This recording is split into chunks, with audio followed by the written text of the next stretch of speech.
Ho, ho, ho. This is a Lil Spooky Christmas edition. My name is Everett, and this is a podcast about things that spook us a little bit. Things like aliens, cryptids, conspiracies. When there's a secret gift left on your porch, and you open up the box, and inside that box, there's another box. And inside that box, there's another box, and you keep going and going and going. And then all that's left is a folder. You open the folder, and it's a notice that your car's extended warranty is about to expire. Again, my name is Everett. And I'm Colleen. And it's Christmas time. It's also Yule time. It is, yeah. So and Hanukkah time. Well, Hanukkah's over. Kwanzaa. Mm-hmm. Festivus. Mm-hmm. Winter solstice. Yep. I think that's anything what you celebrate. Yeah. We're not just doing Christmas Happy here. holidays. Happy Honda days. Happy Honda days, everyone. Speaking of, do you have any holiday traditions in your family that aren't like, normal, bland American holiday traditions? We did the pickle. That's a German thing. The pickle ornament in the tree, and whoever, among the kids, whoever finds it first would get like a extra gift or something. That's very German. We also did St. Nicholas Day, which I think is on December 7th. I don't recall, though. But, yeah. What about you? Yeah, we had, like, every Christmas morning, we have haggis and eggs because my dad's side of the family is very proud of their Scottish heritage.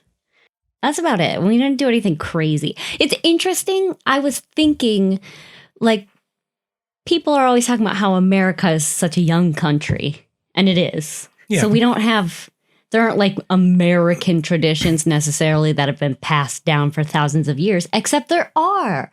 There's indigenous tribes who have been here for like 25 to 35,000 years, and they have their own winter solstice celebrations. Yeah, but we killed them all. So yeah, well, some of them still celebrate them and keep them alive. I just feel like American holiday traditions are just a conglomeration of many different cultures' traditions. Yes. Because we are the melting pot of the world. Yeah. I was thinking about that earlier because my family is very proud of its Scottish-Irish background. But if I was to go to Scotland and be like, I'm Scottish, they'd be like, yeah, Johnny, our listener from our last episode's story, would be like, who the hell do you think you are? What do you know about Scotland? And the answer is like, not that much. But all I have left is haggis for Christmas morning breakfast. That's like the one remnant of thousands of years of ancestry. That's the one thing that I have left to hold on to of what I might have known about my history. It's not even a good thing, really, No, either. It's incredibly superficial. I was just thinking... No, I was just talking shit on haggis. No, haggis is great. I don't love it, but it's great with eggs on Christmas morning. But I was thinking, being a non-Indigenous American is like being Tom Hanks in The Terminal. You ever see that movie? Never even heard of it. Okay, so in that movie, Tom Hanks is from another country, and while he's on an airplane coming to America for a vacation, his country completely dissolves. Like, they're no longer a country. They were taken over by something else. So his passport is invalid because there is no country. That doesn't exist anymore. But he's not allowed to go into America because his passport isn't valid. And he's not an American. Yeah. So he's stuck in the airport. Yeah. Yes, he can't leave the airport. That's what it's like being an American. It's like we have thousands of years of ancestral history, but like it's like as soon as our ancestors moved to America, you're no longer Scottish, but like you don't belong here either. It's kind of like that, except our tradition is consumerism. Yeah, well, yes. There's some good things about America. I'm not saying we don't have any culture of our own, just that it's watered down. It is. It's like we hold on to the tiny traditions that we have left over that our grandparents passed down when they moved here. before they tried to, conform to American standards. This is the perfect Christmas episode because you're bringing me down. I know, I just made myself sad. Okay, but here's the thing. There's one tradition here in America out of the many. Like, I do haggis and eggs. You did the pickle on the tree. That's more common than haggis for breakfast. Yeah, yes, I'm sure. Yeah, okay. But there is, as you mentioned, St. Nicholas Day. Yeah. That is not something that I ever grew up with. I had never heard of it until I think probably sometime in elementary school. And everybody would come to school on like November 6th and then they'd be December. December 6th. And they'd be like, what did Santa leave in your shoe last night? Yeah. Did you get any gifts? And I remember going home and being like, Mom, how come we didn't leave our shoes out? And she was like, that's just for the German kids. Yeah. Only the German kids do that. They're special. Growing up in Wisconsin, so many Germans. Yeah, like half the kids. Yes, a lot of them. Germans and Scandinavians. My family, almost exclusively Scotch-Irish heritage. Sure. So that was not a thing that I was aware of. And for this episode, that's exactly what I'm going to talk about. St. Nicholas Day, the weird shit that surrounds it, and why it's so fucking spooky. Okay. So, I need you to close your eyes and picture something. You're 9 years old. It's December 5th, the eve of St. Nicholas Day. Okay. If you don't know what St. Nicholas Day is, St. Nicholas was a saint from the 4th century, and honestly, not that much is known about him, but he was likely the bishop of Myra and was known for his extreme generosity. It is said that he gave up all of his wealth to assist the needy, the sick, and the suffering. And one notable legend is that he would toss bags of gold coins into people's windows, and those coins would land in their shoes and socks as they were drying out by the fire. Are my eyes still supposed to be closed? This was a hiatus in the closing eyes. Oh, okay. This is background. Okay. So the Feast of St. Nicholas takes place on the day he died. And in some Christian traditions, notably Central and Eastern Europe, children take their shoes and put them at their doors in the hopes that St. Nicholas will leave them some treats if they've been good. His ghost? I suppose. I guess I never really thought about it. Yeah, I never thought. That's even weirder. You tell me. You're the one who celebrated it. We just thought it was Santa. Okay, so that's another thing. Santa has so many different origins, but it is thought that at least partially he comes from the idea of St. Nicholas. Yeah, of course. I mean, in half the Christmas songs, they call him St. Nick. Right. Yeah. So, Santa's going to leave shit in your shoe. Yeah, but leave good shit in your shoe. But this one's the spooky ghost of Santa. I guess. Right. Okay. So that's the history of Feast of St. Nicholas. Okay. I didn't know about it, just learned about it now. Yeah. All right. Back to you. Close your eyes. You're 9 years old. Okay. You're snuggled up in your favorite Pokemon jammies. Mom, where's my Game Boy? Mom. You've got Mom. Your Charizard blanket pulled up to your little neck, and you left your shoe in the door, and because you're generous little guy, you left a carrot for St. Nicholas's white horse, because apparently that's a thing. Maybe his reindeer, in my vision. Right. Okay, so it's midnight. But you can't sleep because, oh my God, what if he leaves you some Pokemon cards in your Nikes or, whatever, your weird Velcro shoes you were wearing at the time? I could tie my shoes at 9, Colleen. Barely, probably. What if he leaves you, something exciting, like a tangerine or some walnuts? I think that is pretty traditional, is the tangerine. Yeah, kids love that shit. So you're all excited, but eventually, you have to get tired. So your eyelids get heavy, and you drift off to sleep with visions of sugar plums dancing in your head. And then it happens. Okay, you hear it. You hear the jingle jangle of gold coins, of the white horse's hoof steps. You peek your little head out from under the covers, hoping to catch a glimpse of Santa Claus putting those treats in your shoes. Oh my God, you're so excited. And all of a sudden, the covers are ripped off of you, and you're pulled out of bed by a half goat, half demon, and he just starts hitting you with a branch, saying, naughty, naughty, naughty. Oh.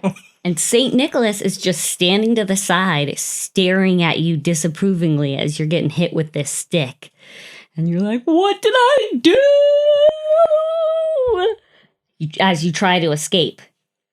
And as he's hitting you with the stick, this goat demon man says, you punched a kid who played with Digimon cards. You're naughty. No! You scream as the monster drags you through the floorboards, underground and into hell, where he devours you for being the worst, naughtiest little boy in the whole world. And your parents wake up to find nothing but a scrap of your bloody Pokemon pajamas. Krampus must have gotten you. Your sister always was their favorite anyways. Oh, fuck that. They carry on with their lives and eventually have a pretty decent day. Your sister got some dope shit, like a yo-yo or a walnut or pecans if she's lucky. And she brings it to school and she shows everyone and they're impressed. And life moves on. You've been visited by the Christmas Krampus. Krampus. Yeah. Did you say Krampus or Krampus? Oh, it's Krampus. Krampus. Right. I suppose if you're saying it in German, it would be Krampus. Krampus. Right. I gotta say, what the fuck is wrong with people? What is this? This is so far removed from what my Christmas traditions are. But I mean, yes, modern day, of course, but think back to our last Christmas episode on this podcast. Yes. That like older centuries, this was common. It's like if you're good, you get gifts. If you're naughty, you get smacked a bunch or you get eaten or whatever. Yes. This has been watered down so that now, you get coal in your stocking. Right. And that indicates that you are bad. Coal, though, even is useful. You can burn that for heat. You can kill ants with it. Draw with it. You can draw with it. There's a bunch of uses for it. It's definitely better than getting beaten with a stick, I suppose. Getting beaten, consumed, and dragged to hell was like not on the table for me as a kid, So I always knew that Krampus would like hit you a bit, but he would drag you to hell? Yeah, in some traditions. So here's the thing. Krampus is a widespread. Yeah, it's not just Germany. Right. It's like so there the are Germanic a lot of language. Yeah, and we'll get into that. But there are a lot of variations on what happens to you. But usually you get beaten with a stick. A lot of times he'll kidnap you. He'll put you in a basket and he'll take you and he'll like dump you in a forest somewhere. Some people say that he drags you to hell. Other people say he eats you. It's just, all in all, it's a bad situation, I would say. And in this little story where I died, he was like Santa's little helper. Yep, and we'll get to that. You're jumping ahead. I'm just so excited. So it wasn't until that movie Krampus with Adam Scott came out. Like, when was that? Like 2015? 2018? Around there, maybe 2017, Yeah. something like that. But okay, before you go on though, that movie was actually pretty decent. I enjoyed it. And I don't even really like scary movies, but it was fun. It was a fun Christmas movie. And I liked the design of that Krampus. Right. But that was basically my first Krampus experience. I mean, my dad would make Krampus jokes growing up, but like it didn't mean anything to me. Because you weren't German. Because, I'm very not German. But like, Jesus Christ, dude, like if my parents were told me a goat demon was literally going to come beat me with a stick, I wouldn't have left my room. But think of how cool of a story that is to tell your kids. Yeah, no, badass now. As a 9-year-old, not into it. Probably. I wouldn't know. I didn't know. I feel like I might have been into it. Okay. So as I said, Krampus, other than dragging you to hell, is also known to stuff kids into a sack, drop them off in the woods and make them find their own way home, throw that sack in the stream so they drown, like pick whichever death you think is the most fun, really. I think the one I heard, not as a kid, but like when I was a little older, was he would rip a hole in you and tear out your entrails and then stuff you with straw. Okay, and yes, that is a tradition that also, like all of these Christmas creepy tales, there's a bunch of different Christmas monsters, and they all kind of seem to get conglomerated together because that, being stuffed with straw, is actually part of a different Christmas monster that we'll get to. Uh-huh. Okay. But again, they've all kind of been conflated into Krampus. And because of that movie from like 2017, now Krampus is like a thing. It was not in America, in the United States. More than it was. Yeah, but now it's like in the American cultural consciousness. Yeah, if you go to Spirit Halloween, they have a big ass Krampus for sale. Right. As I was reading about Krampus, it's hard to find good information because this is an old tradition told by thousands of people. Yeah, and it was an oral tradition. And it's an oral tradition. There's not much written about it. I'm sure if I spent a lot more time on it, I could have found a book and history and stuff. But even the good sources that I found were all basically repeats of the same information. Sure. So I'm going to give you what I got. And if this is a tradition that you actually grew up with, I would love to hear your story because I'm kind of an outsider looking in, not something I grew up with. Sure. But as I was reading about Krampus, I found out he's not the only evil Santa counterpart. No. Right? Like I just said, there's Belschnickel. Mm-hmm. Also German. So I know. I never really understood the difference because like they are so similar, but they're from the same area. Yeah, well, and it's very similar. It's a weird-ass German myth. He gives out lumps of coal or hits you with a stick, but he also can be good. He can also give you presents. Yeah. So, again, it's either black or white. Any bad deed overrides the good, and you're going to get beaten with a stick for it, I guess. There's also, oh gosh, I can't pronounce this, Knecht Ruprecht. Another German Punisher. Sorry, Germany and all other German speakers. I'm sure I pronounced that wrong. Well, what does this one do? What's the difference? They're all essentially the same thing. Like monster that will beat you with a stick. Well, but Belschnickel's not a monster, though. Belschnickel's a man, like a dirty man. Yes, right. Okay, so Krampus is not just limited to Germany. He's actually thought to have come from Austria's Alpine region and may have come from pagan winter solstice celebrations. That is the thing that I read the most, that Krampus likely is a holdover from some long ago pre-Christian traditions that has been incorporated into I think that makes Christian traditions. Total sense because if we think back to our Icelandic Christmas episode from last year, the witch Grilla had very similar concepts to Krampus, and that also predated Christianity and Iceland's theology and traditions. They both worship like Odin, for instance. Right. So they have a lot of the same culture. Right. So, legends of Krampus have been around for centuries, and he's actually celebrated during a festival called Krampusnacht. Oh, Krampusnacht, yeah. And there's even something called Krampuslauf, where Austrian men dress up like Krampus and run through the streets to terrify children into being good because fear is the most effective. And now that's translated into parades every Krampusnacht. Yes. So there are parades and celebrations in certain areas.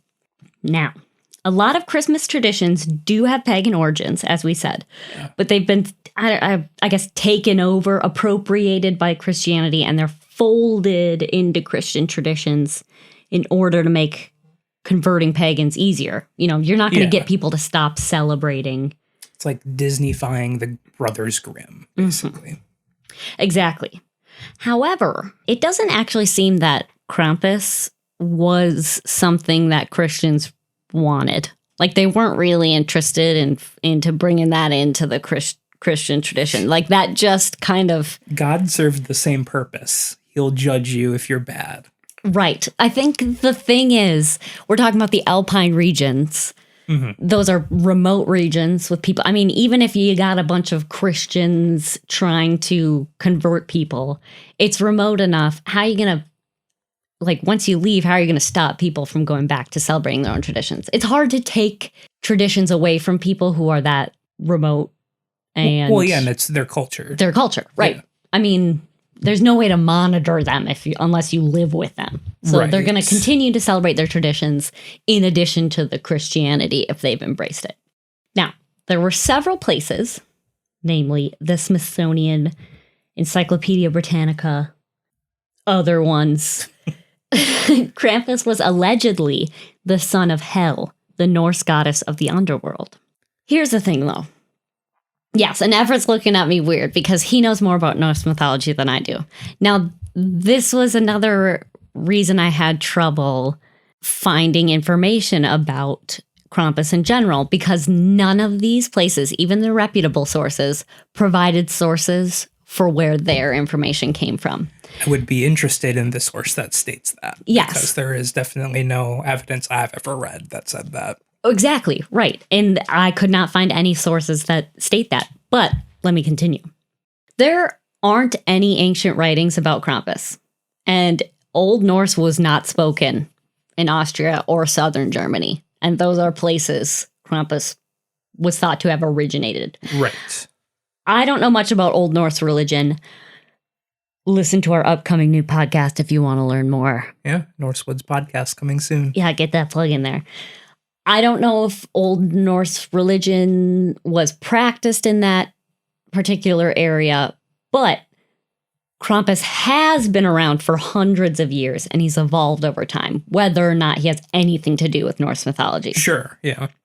So the original Krampus had an insanely long tongue that just kind of hangs out of his mouth for no reason. And that translated to the movie, too. He has long, pointy horns on his forehead. He's got long claws, hooves, a long tail. He's completely black. He was often bound up in chains, and he carried a big old birch stick to beat people with. However, there are not any pagan gods or goddesses that resembled that description. It's so hard to find a pagan origin for Krampus. Like you could I think do the closest some stretches, but the closest would be Grilla from Iceland, I think. Mm-hmm.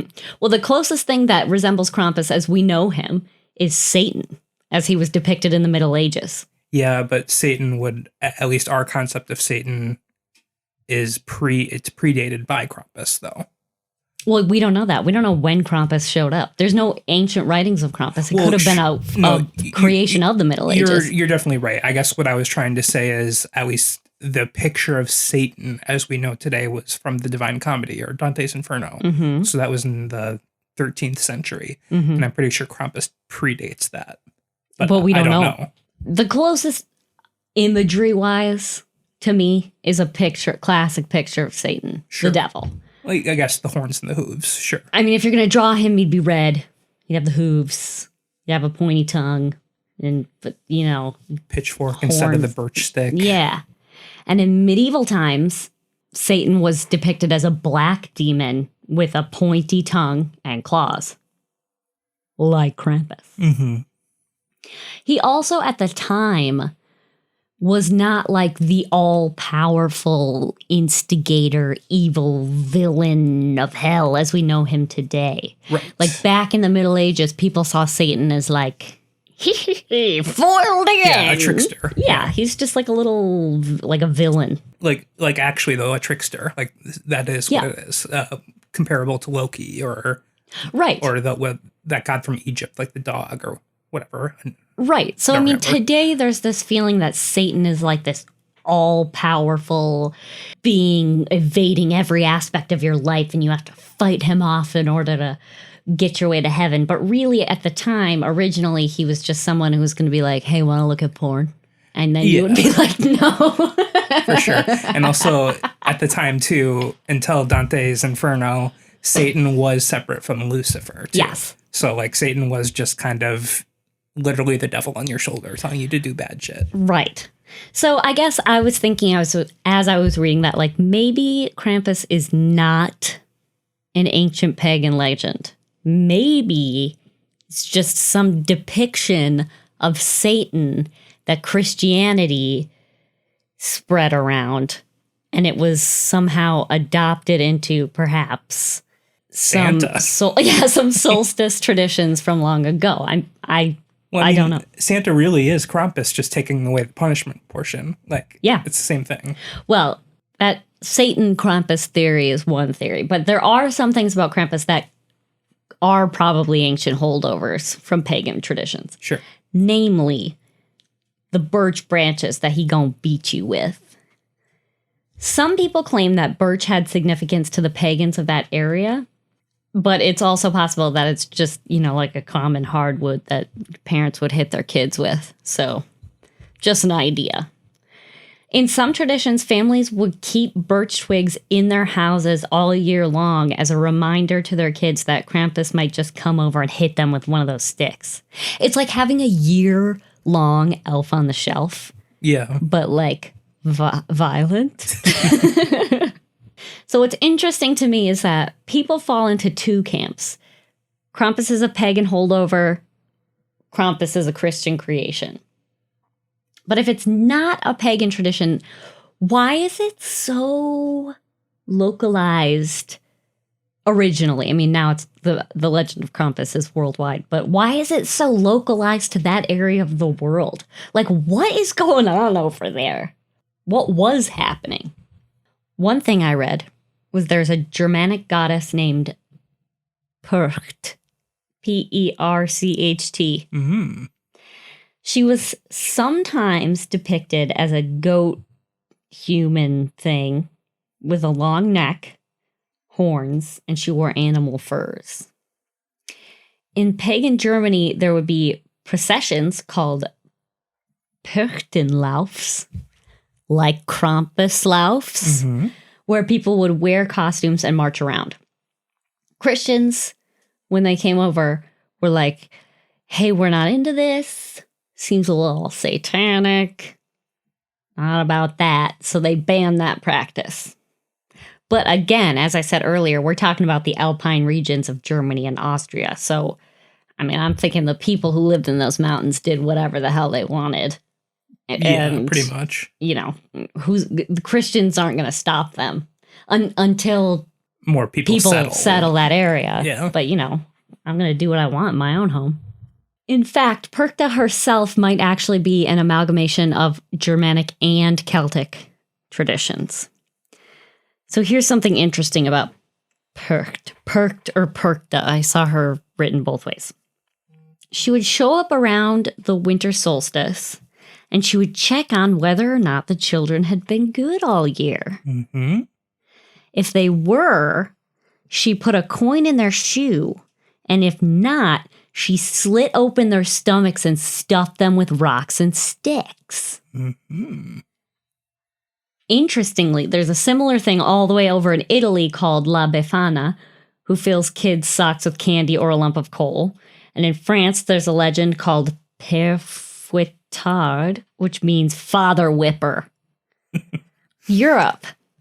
Come on, calm down. Okay, I was going to say earlier when you were saying that Krampus is localized, like maybe the specific Krampus is, but generally this is all the same archetype, and it's throughout all of Europe. Well, and it makes sense, especially if we are talking about an amalgamation of Germanic and Celtic traditions, because the Celts were all the way over in France.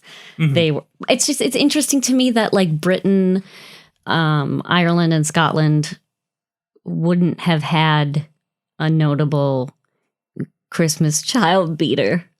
Well, at least there probably was one. I was going to say maybe there was, but after the Norman invasion, things changed. No, valid point. Sometimes Krampus is depicted with one hoof. One? One hoof and one human foot. Oh, half and half. Okay. Right. Apparently, that goddess Percht had one swan princess foot and one big ol' stomper for spinning wool. And if we're to believe that Krampus is the son of hell, hell is half dead and half beautiful. split right down the middle, whole body. So, interesting. Some people associate Krampus with the horned god of witches, which is less of an ancient pagan deity and more of like a neo-pagan, maybe Wiccan deity. So I don't think Krampus could have evolved from that kind of tradition. Maybe that evolved from Krampus. Sure, right. So today, it's obvious there's no known origin of Krampus. I'm just going to summarize it as German with whiffs of ancient tradition and some Christianity mingled in. You perfectly summarized Norse mythology in that statement, too. Right. It's that. So today, Krampus, I keep saying, I flip between Krampus and Krampus. Sorry. It's Krampus. Krampus. Today, Krampus is kind of seen as like a Santa alternative. Yeah. Like, if Santa's not going to come over, Krampus will. But that's not what it is. Krampus and Santa work together. They show up together. It's not like one's evil, one's good. They're like amigos. Yeah, working in tandem. Bad kids get punished. Yeah. Good kids Santa get gifts. endorses child abuse, really. Not in the movie. No. They travel house to house together, and instead of handing out coal, Santa just gets his friend to hand out beatings. So, I mean, now think about that freaking narc elf on the shelf. That kid is tattling on your shit, and he's hoping you get dragged to hell. I hate that elf. Yeah. And now you should, because it wants you to get your ass beaten. Well, there's nothing wrong with that. I just hate the elf. There is something wrong with getting beaten, I would say. No, I was just saying, compared to what we have today, the old tradition of just a little threat is fine. Not the actual beating, just the threat of beating. Well, the fascists... They weren't a fan. They're not that anymore They in Germany. weren't a fan of Krampus. Because, fascists have to go and ruin everything, as usual. When Austria was under fascist rule in the 1930s, Krampus was seen as a symbol of anti-Christian social democrats. As we all know, liberals are satanic anti-Christians. That's what people on Facebook sure say. Yep. So the Austrian Catholic Union called for a Krampus boycott, and all Krampus parties verboten. Oh, no. Santa Clauses actually had to be registered by the city, and Krampus, anybody dressed in the Krampus outfit would be arrested. And this lasted a while because in 1953, there was a pamphlet that was published that said Krampus is evil and celebrating him will scar your children for life. Which, I mean, duh, he's hitting them with freaking sticks. That's true, yes. So that's basically Krampus and his offshoots. I mean, I understand the treats if you're good, punishments if you're bad mentality, but like, man, that seems kind of extreme. I like it, though. It's great. It's very different from my Irish Catholic upbringing, where it's just Santa or nothing. I will say, too, if anyone is interested in watching that movie Krampus and they haven't already seen it, it is very different from the traditional story of, like, giving you a beating if you're bad, giving you presents if you're good. Except Krampus didn't do that. I mean, they essentially equate Krampus to Satan. Krampus in the movie is basically the devil. It's kind of like a home invasion movie with a Christmas spin with demons and stuff. It's great. Fun, though. It's a fun movie. I will say, too, I didn't realize you were going to be talking about the other pseudo-Krampus characters from the past, because I had a little game prepared. All right, I'm still in. I didn't really talk much about them, and I didn't look too far into them, because they all, honestly... They're kind of the same. I feel like they probably all stemmed from similar traditions. But again, I was focusing on Krampus. I'm amazed at how little information you can find, and the information that you find is all copy-pasted from one site to the next. It's hard to find accurate resources. If any listeners are curious about the behind-the-scenes work for this podcast when it comes to researching. When it comes to like conspiracies and cryptids and stuff, that is the case with literally everything. Blogs and shit, like, take the same word for word information and copy and paste it across 1,000 different pages. Right. It is impossible to find good, interesting, and like new information. Well, about it's anything. annoying because people will copy the information and then it's like a game of telephone where one person will change something. Then somebody else will copy that and assume it's fact. And that will be copied by someone else who will copy it by someone else. So you really, really, really have to work very hard to find, quote unquote, we're talking about cryptids, accurate sources. Or just like interesting new information. It's so hard to find different stuff because every article or page or blog you read, it's the same. Anyway, we digress. That's our problem, not yours. I have a game. So usually we have like a listener story, but this is Christmas episode. Yeah, it's Christmas. Festive. It's time for giving. And you know what? I'm going to give you what? A BuzzFeed style quiz. Hell yeah. But specifically, I'm not going to actually have a quiz. This is of my own formulation. All right, gimme. This is going to determine which Christmas character you are. I love it.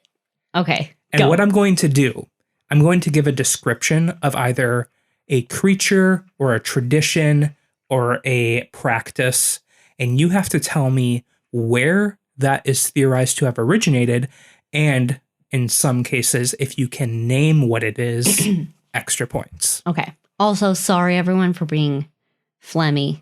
I'm getting over a disgusting cold. I'm sure most of us are. So, first one. Okay. These people believe in a monstrous cat that devours anyone that hasn't received new clothes for Christmas. Okay, we talked about that last year in our Christmas, Icelandic Christmas scaries. So you got the region. So Iceland.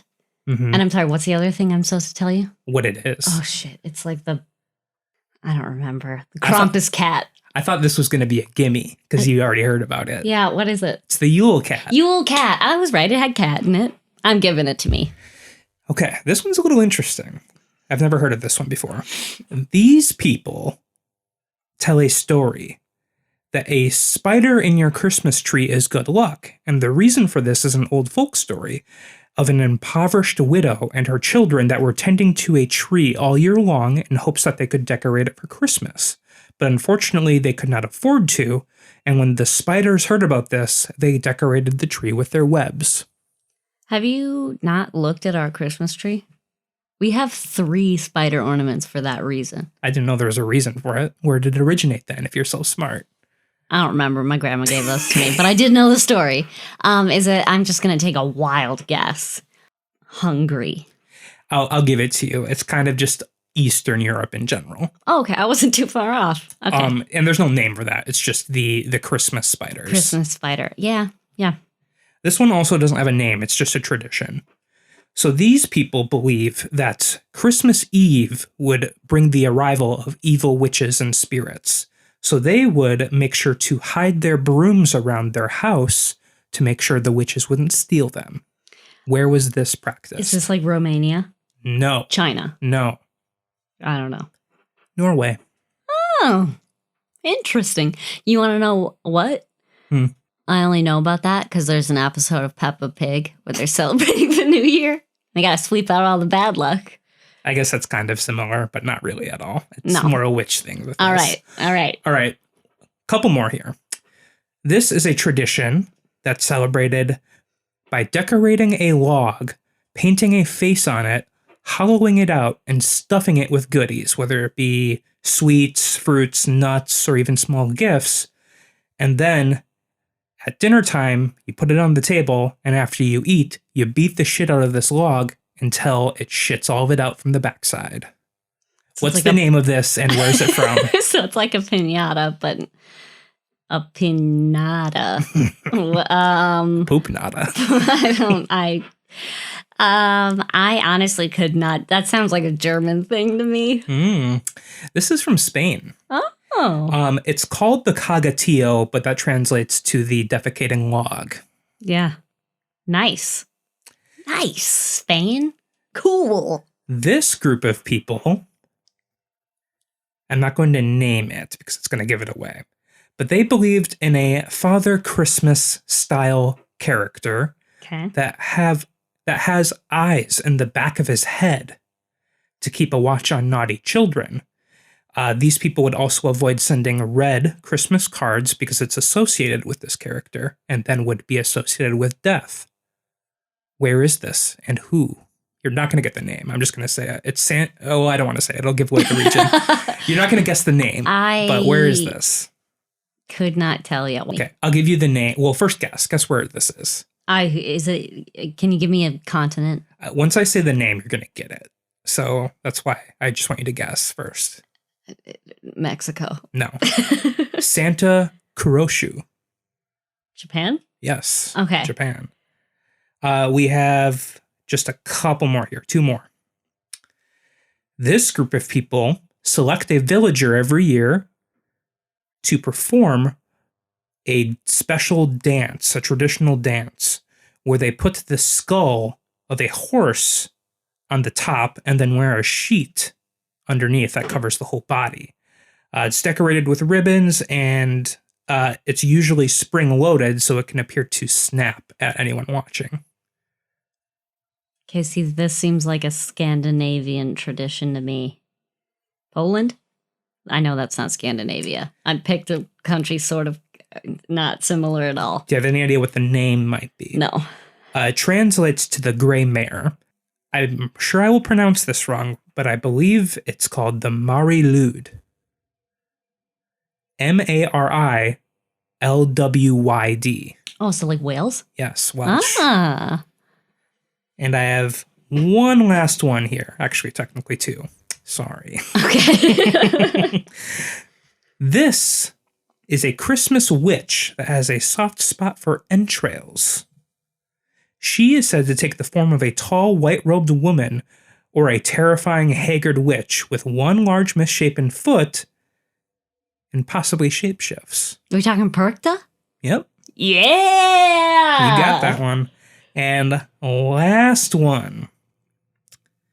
This man dresses up and is a companion to St. Nicholas, portrayed as a man covered in pelts or fur, and visits homes of children before Christmas carrying a bag of treats and a switch. You're talking Belschnickel? Belschnickel, yes.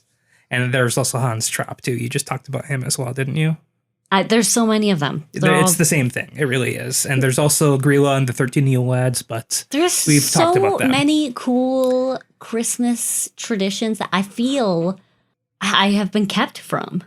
Tabulating results, beep, boop, bop, beep, beep. Oh, yeah. Who am I? Boop, formulating, rendering image. Colleen's Christmas character is... Oh... the nasally glasses kid from Polar Express. What the fuck? Sorry. Got any games on your phone? You're that kid. You are that kid from A Christmas Story who licks the metal pole and gets his tongue stuck. That's you. How's that make you feel? He's better than that gross kid, though. Whatever. So next week we will have either a listener story or a news article. That's what we usually do at the end of the episode. Mm-hmm. But if you have either of those and you would like to send it to us, send it our way. You can send it to Twitter, Instagram, or Facebook. All are at NerdSloth HQ. Or you can email us, podcast@nerdsloth.com. Love to hear from you. Tell if Krampus has been a thing in your family. Krampus. Tell me your story. I would love to read it on the show. And keep an eye out just in about a week or so, since this episode will be coming out right around Christmas. Keep an eye out for our new podcast, Norse Woods Podcast. Going to be talking Norse mythology. If you're interested, please listen. Yeah. And in the meantime, happy holidays. Blessed Yule. Ho, ho, ho. Merry Christmas. Merry Chrysler. Merry Christmas. All right, we love you. We love you, everyone. Bye. Happy holidays. Bye. Bye.